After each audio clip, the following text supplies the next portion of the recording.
Good afternoon to you and happy Friday. Happy Friday to you all. How are you doing? The sun is shining. It's a great day. It's nearly the weekend. I'm in fine form. How about you? Welcome to you all. Few people joining now. Hello. Happy Friday. How are we doing today? End of another week. Are you feeling chirpy? Hello. Welcome to you all. Give me a wave, give me a thumbs up. Say hello. Greetings from Dubai. It is so great to be home. Really great to be back. Had a lovely week last week in Egypt, but really great to be home. Where in the world are you? Do let me know. Hello, welcome to you. Did I see Dominic there? Hi, Katie. Mike, or is it Mark? Hello. Thank you for joining. Welcome to you. Do say hello to me and give me a wave and let me know where you are. So tell me, how is your family? How is your business? How's your team? Do give me a wave. Happy Friday. Thank you for joining. So tell me, how are things where you are? We've got lockdowns easing in some places. And with such beautiful weather, are you thinking about holidays? Are you thinking about your summer holidays? What are your plans this summer? Are you going to have a staycation or are you planning to travel? Do let me know what your plans are. I understand that you've had, or you're still having actually, some really beautiful weather in the UK for the last couple of weeks. I've been sending you sunshine from Dubai and from Egypt, so I hope that you are enjoying the sunshine, and wherever you are in the world, I hope that it is wonderful. Almost mid-June, can you believe it? How is your year going? How has it been? Let me know what you've been working on this week. Has it been a good one? All good here. I've had a really good week. Getting back into the rhythm of the gym every morning. Really hard. After a week of no weights, no strength training at all, and far too much bread and pasta, I must confess.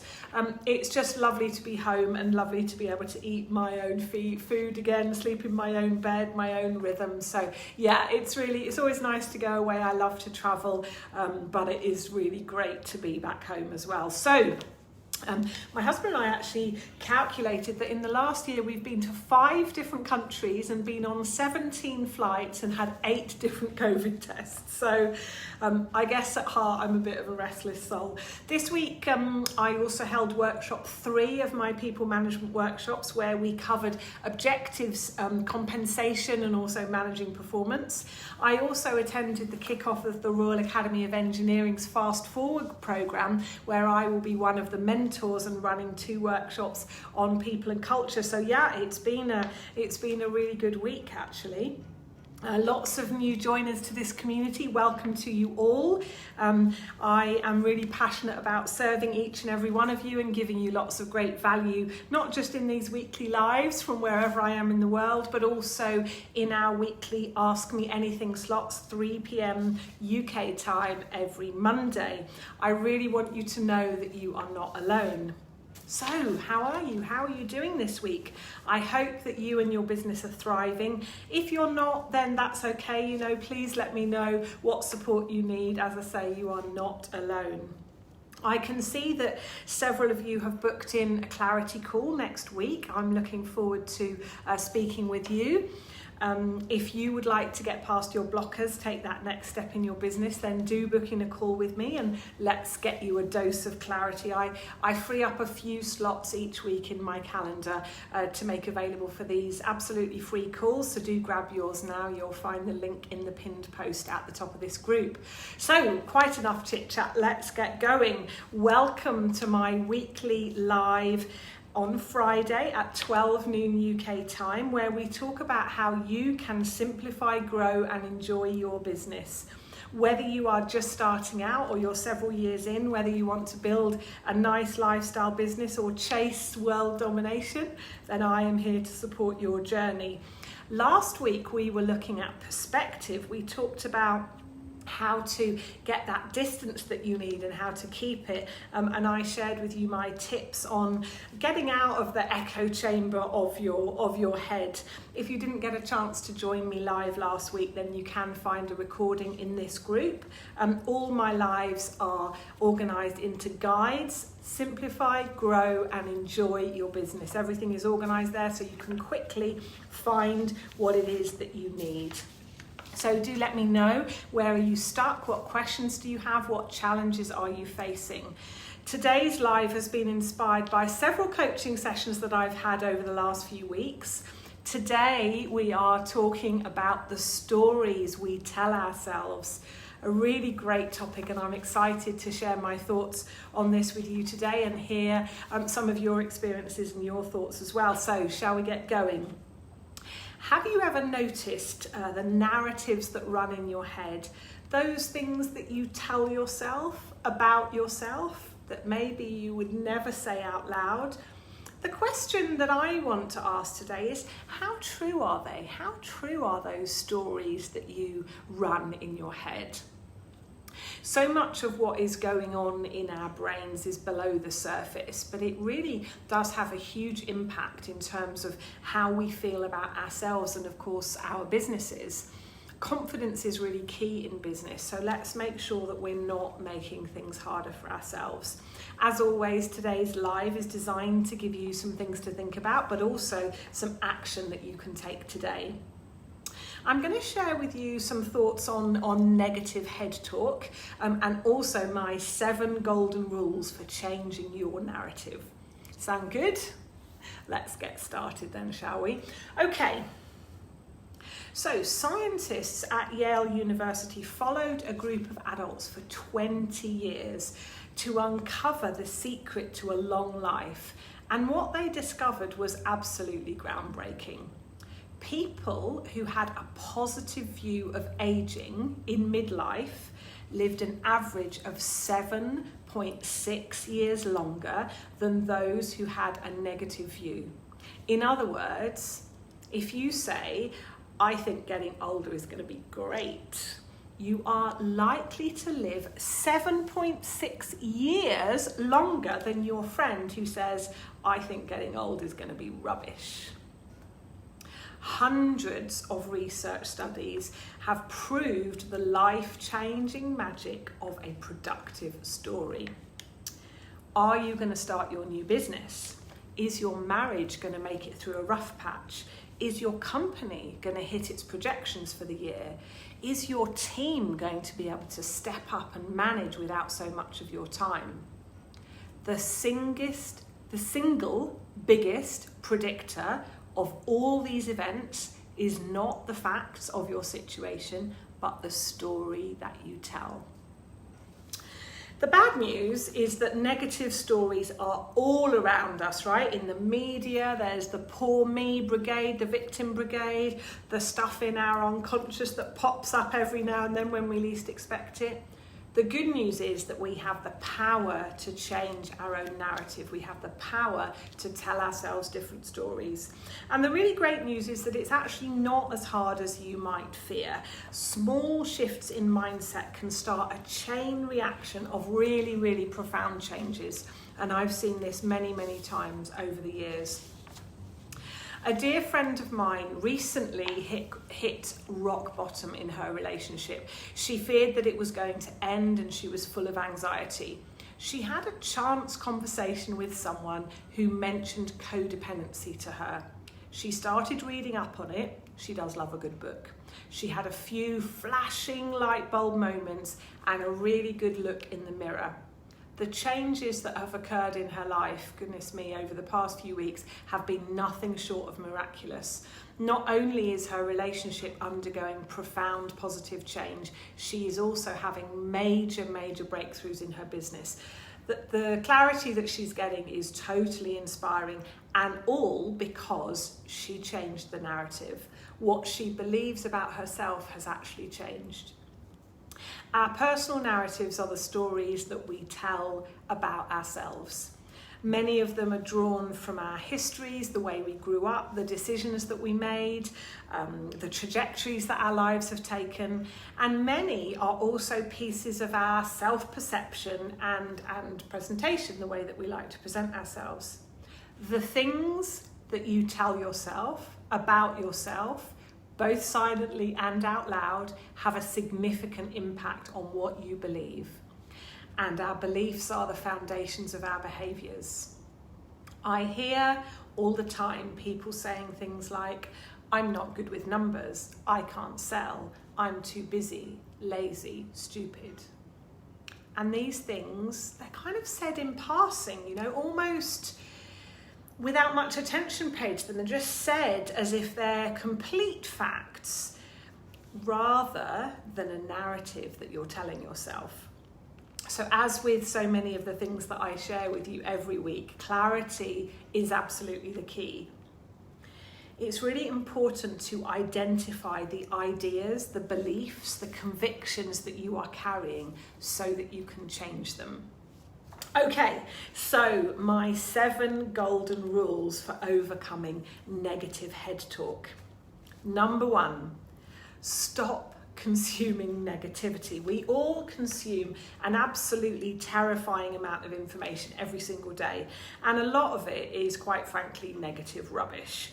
A lot of what we find on social media, especially Twitter, is scientifically proven to be bad for us. Clickbait headlines, they're designed to prod at our emotions. They're designed to kind of provoke us and stir us up.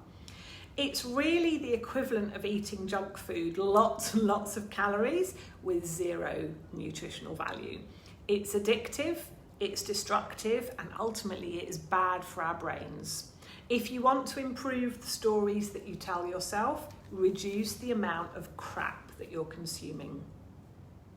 Number 2, stop looking at the cars. Let me explain. As you may know, or maybe not, 20 years ago I learnt to ride a motorcycle. My boyfriend at the time was a very keen motorcyclist, and I was a keen traveller, and we decided, as you do, to ride around the world on 2 motorbikes. I enrolled on a 4-day course to learn to ride. I'm a confident car driver. How hard can it be to learn to ride a motorcycle? And on the first day of the course, they got us riding around a car park. So far, so good. The next day, we were out on the road, and the advice that they drummed into us was that the bike would follow our eyes. It would follow where we looked. So we had to look where we're going. Sounds really obvious, right? But somehow on a bike it was very different than in a car, because you're kind of outside. Terrifying. Anyway, the first thing that I did when I exited the car park was to focus on a car that I was really determined to avoid, and I drove straight into it. Neither me nor the car driver was injured in the creation of this story, which is absolutely true. The point of this is that we all tend to obsess about things that we're afraid of, right? Whether it's a business failure or a difficult conversation with a team member. The problem is, in life, as when riding a motorcycle, we go where our focus goes. So when you read lots of stories and tell lots of stories about how bad things are likely to be, you literally bring those bad things into your life. You literally make those bad things more likely. But this is also the key to changing the patterns. See the road, not the cars. Instead of obsessing over all the little things that can go wrong, focus on all the things that can go right. Focus on where you're going. Tell stories to your team, to your family, and in your own head, all about the open road ahead of you, all about where you're going and all the great things that are in the future. We have a natural tendency to look at the obstacles. Build a habit instead of looking at the road. Number 3, embrace the bumps along that road. One of my favourite stories as a child was Pollyanna, and she always saw all the positive and the good in everything, and I found her really, really inspiring, and I guess I've taken quite a lot from her story. But of course adults are harder to convince, and it is really critical, in case you're sitting there going, yeah, that's all great, Lisa. It is really important that the new narrative or story that you tell yourself is true. Your brain is not going to believe something that you've made up. If you're trying to convince yourself, for example, that losing weight or saving money is easy when it's not, then you won't believe your own story, and that's simply not going to work. Denying reality doesn't work, and actually it's quite damaging because it makes you feel quite disconnected if you're trying to convince yourself of something that you know is not true. Instead of pretending that everything's great when it's not, the trick is to accept what is happening but know that it will pass. Don't tell yourself a story about how easy or good things are. Instead, tell yourself a story that says, this is all part of the plot. This is all part of the story. Every single success story in history, in business, in fiction has one thing in common. That moment when the hero needs to decide against all odds whether or not to keep going. The research on this is absolutely overwhelming. When low-performing students are taught the growth mindset, i.e. we have to be bad at something for long enough to get good at it, their exam results actually scientifically provenly improve. Telling employees at the start of the project that failure is both inevitable but also temporary will increase the team's likelihood of success. Accept the tough times in the knowledge that they will pass. I am a very positive person on most days. And probably on those days you don't, you probably think I'm a positive person on all days, right? On most days I'm a very positive person, but my hormones are not. And so fairly regularly, normally about once a month, I wake up feeling that nothing matters, nobody cares, and everything is pointless. This used to knock me completely off balance for many, many years, but I've learned to simply remind myself that this is normal for me. This is part of my process, this is part of my journey, and that it will pass. And so I continue. Even if I don't really believe it for a day or two, I keep going. I tell myself, this is just your cycle, this is just the process, Lisa. It will get better, you will feel better. Because it's such a disconnect for me to feel like that, because most of the time I care deeply, everything matters, and I love what I do, so it's always quite a shock on those days where I wake up and it feels like everything's flipped 180 degrees. But I tell myself this too will pass, and I keep going. Number 4, reality check.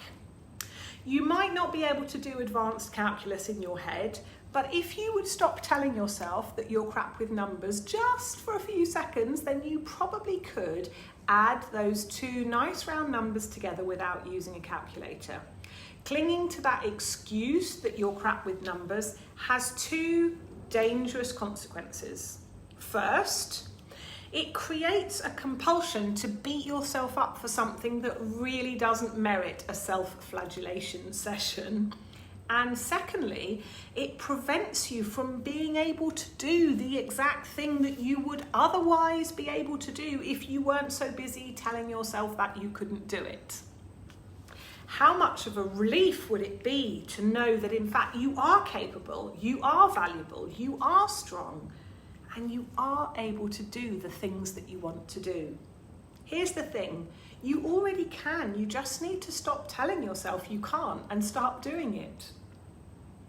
Here's a great question to ask yourself. What evidence do I have for this narrative? What evidence do I have for this thing that I'm telling myself? Number 5, change the narrative. Listen for things that you frequently tell yourself and others. By the way, we all do this, right? So we all have narratives that we could do with changing. So just listen to those things that you're often telling yourself or you're telling other people about yourself. that aren't uplifting or don't make you feel good about who you are. If you get stuck on this, if you're not really sure what they are for you, ask a close friend if they've observed any of these self-flagellations or put-downs. Once you're aware of the negative self-talk, then you can call it out. You can challenge yourself when you put yourself down. I'm not lazy, I'm choosing to spend my time another way. What's the new truth that you want to give yourself and you want to tell yourself instead? Let me give you an example. So many entrepreneurs feel that they never have enough time to do all the things they need to do, let alone the things that they want to do. And it's true, okay? I'm not going to sugarcoat it. Most business owners do have a lot to do, right? I have a lot on my plate. You have a lot on your plate, I'm sure. But it's all too easy to find yourself saying all the time, I have no time, I'm too busy, I'm too busy, I'm too busy. So often that it actually can become oppressive. And then the more you say you don't have time, the more pressure you feel to work harder, make more, be more efficient, essentially be better. And once you realise the damage your no time story is doing to your psyche, to your mental health, not to mention your family, your relationships, your mental and physical health, you can decide to make a change, to change that narrative. The first thing you have to do is stop telling yourself, you have to stop yourself from saying it all the time. Whatever it is, that sort of almost compulsive thing that you say about yourself, you need to become aware of that, and then you need to stop yourself saying that. And you need to stop saying it with such a stressed out, oh, I'm so busy, I'm too busy all the time. You can replace it. For example, in this example, you could replace it with, I don't have time for that, or I'm not going to be able to do that right now, but here's what I can do. And that is much better than, I have no time, I'm too busy. What are you telling your brain? Observe yourself throughout the day to find the inefficiencies in how you do things. Ultimately, time management is about the choices that you make, right? But take the stress off your shoulders and instead be kind to yourself and make some decisions about how you want to be spending your time. Okay, number 6, see the best in others. This, what I'm talking about here, this negative head talk, it isn't just about the stories. It isn't just about the stories you tell yourself. It's not just about your story, but it's also the story that you tell about other people. Again, the research here is absolutely overwhelming. When teachers expect good things from their students, those students do better, even if the teachers don't say what they're thinking out loud. How powerful is that? Just that you think this student is going to do really well, that has the power to make them do better than they would otherwise, scientifically proven. When people are told, you are the kind of person that performs well under pressure before doing a high stress task, their performance goes up by 33%. Stories change brains and they change our behaviours. So practice telling good stories, even just in your own head, about your spouse, about your team members, about your clients, about the people that are important to you, the people that you interact with. You'll find that when you change the story you're telling about them, they will change too. Number 7, do one thing. Okay. When we feel overwhelmed, we try and think things through, right? We run scenarios in our head, we try and get clear, and we can end up going round and round in circles, still overwhelmed, still frustrated, still no further forward. The answer to this is absolutely mind-bogglingly simple. When you're feeling overwhelmed, take an action, do one thing. It doesn't even matter what it is. By taking action, by doing something, anything, you move your brain from thinking to doing. You literally reset your brain. You literally unstick yourself. It's like magic. Research shows, for example, that when people with huge financial debts pay off their smallest bill straight away, they are much, much more likely to ultimately become debt-free because they've taken action. Think of the brain as a binary system. You're either frozen in fear or empowered by action. That's it. They're your two options. So if you have a huge to-do list, and I know that you probably do, check off the smallest thing first. Talk to one person, make one call. The chemicals in your brain will change, and so will your story. So those were my 7 golden rules on how to overcome negative head talk. Stop consuming negativity, stop looking at the cars or the obstacles, embrace the bumps along the road, give yourself a reality check, change the narrative, see the best in others, and just do one thing. These are not just happy clappy, be positive, everything is wonderful, life is great. These are not just sort of, what do you call them, like hippy dippy positive mantras. That is not what these are. These rules, all of them, are scientifically proven to help you change your narrative, and that will improve your life, that will improve your business, that will improve your health, that will improve how you feel about yourself. Okay, so tell me, what do you think about those 7 golden rules? Which one resonates most with you? What's your next step in life or in business? What do you need to make you feel more confident? Do book in a clarity call with me, and let's get you moving past whatever is blocking your progress and on to the next challenge, because there's always a next challenge. Before I close up for today, I just want to give you some next steps, as I do each week, some really concrete things that I suggest you do as a result of today's live. Okay, number 1, start noticing those unhealthy narratives, those things that you say about yourself that don't make you feel good about who you are.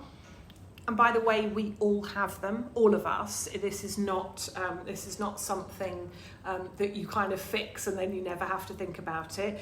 This is a lifelong process, because unhealthy narratives can build up at any time. So we all have those unhealthy things that we need to change about ourselves. Those unhealthy stories that we tell about ourselves. Number 2, think about then, how could you challenge them? What is the evidence that you actually have for saying that you're crap with numbers, or saying that you're lazy or stupid? What evidence do you actually have for the things that you tell yourself? And what is the reality, actually, when you look at the evidence? What is the reality? Are you really lazy? Are you really stupid? Are you sure? And number 3, you know what's coming. Take some action. What's the new narrative? What's the new story that you want to tell yourself about the choices that you're making, about the decisions that you're making, about the business that you're building? Please do let me know how you get on with this, and do let me know if you'd like any support or you want to talk it through with me. I'm going to close today's live with 2 quotes about negative head talk. And the first one is from the late, great Vincent van Gogh. If you hear a voice inside your head that says you cannot paint, then by all means paint, and that voice will be silenced. And secondly, from another great, Albert Einstein, we cannot solve problems with the same thinking that we use to create them. So what's the new thinking? What's the new narrative that you will be telling yourself? Decide what's really important to you and to your business, and stick to it consistently. Building a business is tough. It can be a really long, hard road. Make sure that you are building something that is really meaningful to you, that will sustain you through the tough times. Be intentional, say no to the things that don't serve you and the goal that you want to achieve. And as I pass over to you, as I do every week, that is really what I want you to take from today. What is the outcome that you seek? What is the result, the goal? What is it that you really want? Put your energy into getting really clear about that. But please allow yourself to do things your own way. Yes, by all means, learn from me, learn from others. But when you synthesize all of that learning, when you bring it inside of you, what comes out must be congruent with you. It must work for you. If you want to build a huge multinational conglomerate, then absolutely go for it. But if you just want to do your thing, then that is okay too. Focus on listening to yourself and ask yourself what you need so that you can spend more time in your flow. And don't forget that the opposite of flow is friction. And so if things aren't really working, then just allow yourself to take a bit of a step back and focus on getting some clarity. Get some objective input, hire the services of a business coach, take some time to look at what you're doing and where an easier path would start from and lead to. Ask yourself, what would a business that works for me really look like? Let me know your thoughts and or your questions on this or any other topic relating to how to simplify, grow and enjoy your business. What area of business would you like me to speak about next? Also, who do you know who could benefit from joining this community or having a conversation with me? If you haven't claimed your free copy of my first book, The Real Entrepreneur, then do go to therealentrepreneur.book.com. And if you prefer an Audible or a Kindle version, you can find those on Amazon. Check out the Resilience section of my book for much more on changing the narrative. Get the foundations right and you can build from there. I do hope that you have a really lovely weekend, whatever you're doing and whoever you're doing it with. I wish you a really happy and peaceful time. And as always, if you want to talk, then you know where I am. Please remember to be where you are in the journey. You don't need to know it all and you definitely don't have to do it all. Take care, stay safe and keep in touch. Bye for now.